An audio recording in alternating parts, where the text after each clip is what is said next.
It's awesome to be here in the great state of Florida. You know, I said to Charlie, going to an event and hanging out with students will be a little different than my day job. I spend most of my days in the United States Senate, where the average age is dead. So it's great to be here with y'all. Y'all ain't dead. In fact, you're the future. You're not just the future of our movement. You're not just the future of this country. You are the present. You are what is going to save this country. You are what is going to take this country back. Come on, get excited. That's what we're about. This is a critical time. Listen, what I want to say to you today is really simple. I want to tell you that we are at a critical moment in our nation's history. And I think you know that, or I don't think you would be here tonight.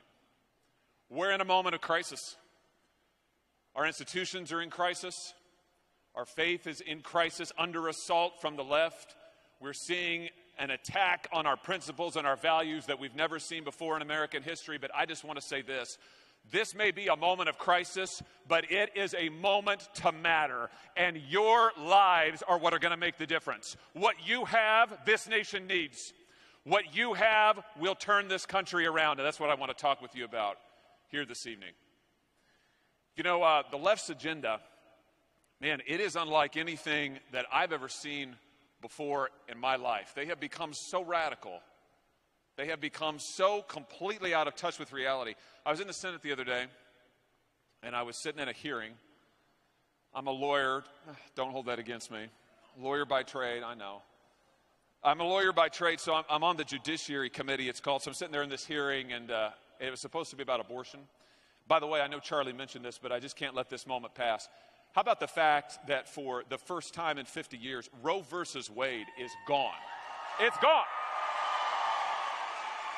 One of the most unjust decisions in American history, a decision people said would never be overturned, has been overturned. It is gone. And I can't go a second farther without bragging on somebody who's very special to me. You know, my wife, who's the smartest lawyer in our family. There's only two. She's the smartest one. My wife was on that case. She was counsel to Mississippi in that case. She wrote those briefs. She helped make those arguments. I'm proud of her. She shows what a strong woman is. So I'm at this hearing that's supposed to be about abortion, and I'm listening to the left's witnesses that they have there, and I notice that one of the witnesses keeps saying over and over again, she keeps using this phrase, people with a birthing capacity. I mean, over and over. People with a birthing capacity. So finally, I was going to ask her about other stuff, but I wrote it down. I thought maybe I just misheard. About the third, fourth time she said it, I thought, this is unbelievable. So when it got to be my turn, I said, excuse me, I just wanted to clarify something. You say people with a birthing capacity. Are we talking about women? And she looked at me and she said, I'd just like to note the transphobic nature of your question. And the fact that questions like that lead to violence. And I thought to myself, you have got to be kidding me. We had a back and forth. I don't know if you saw it. We had a back and forth. Did you see it? Yeah. It's something. It's an education. We had a back and forth in which she asked me at one point, she said, well, Senator, I mean, can men get pregnant? Do you think men can get pregnant? She asked me this. And it's not my habit to answer questions from witnesses before me, but when she said, you know, can men get pregnant? I looked at her and I said, no, I don't think men can get pregnant. And she was like, well, that just shows you how transphobic you really are. I am just here to tell you, sometimes the left actually says what they think, they say it out loud, and that's exactly what happened in that hearing. Their message today is, men can get pregnant. If you don't agree with it, you are a bigot. If you don't agree with it and won't affirm it, then you're responsible for violence. They want you to not only swallow their insanity, and it is insanity. I mean, can we just agree on the fact men do not get pregnant? Women get pregnant, and women should be protected in the law, including unborn women. They want you not only to swallow that insanity and to say, oh yeah, that sounds fine to me. If you don't do it, they will come after you. If you don't do it, they will try to punish you. They will try to shame you. They will try to silence you. This is today's modern left. It's not just on women's issues or gender issues. Take what's happened with election integrity. If you stand up and say, you know what, I think our elections ought to be free and fair and open and they ought to be secure, you are called every name in the book, beginning with traitor and criminal. And listen, I know what I'm talking about because I had him do it to me. I objected on January 6th last year to the state of Pennsylvania. And I just want to say to all of those liberals out there in the liberal media, just in case you haven't gotten the message yet, I do not regret it. And I am not backing down. I'm not going to apologize. I'm not going to cower. I'm not going to run from you. I'm not going to bend the knee. The left all over this country engages in rioting. They burn down businesses. They assault cops. They attack innocent people. And if you question that, you're told, oh my gosh, you can't question that. This is about social justice. You're a bigot. So once again, what they want you to believe, just as it is with issues in our culture, just as it is with issues in our families, just as it is with gender, what they want you to believe is that their line is the only line. You've got to swallow it. You've got to agree with it. And if you don't, they'll come after you. They'll silence you. They'll punish you. They'll try to beat you down. I'll tell you the other thing that they want to do, today's left wants to do, is they want to just normalize, out and out excuse criminality. I was sitting in the Senate again, I guess it was yesterday, and I was talking to the guy who runs TSA.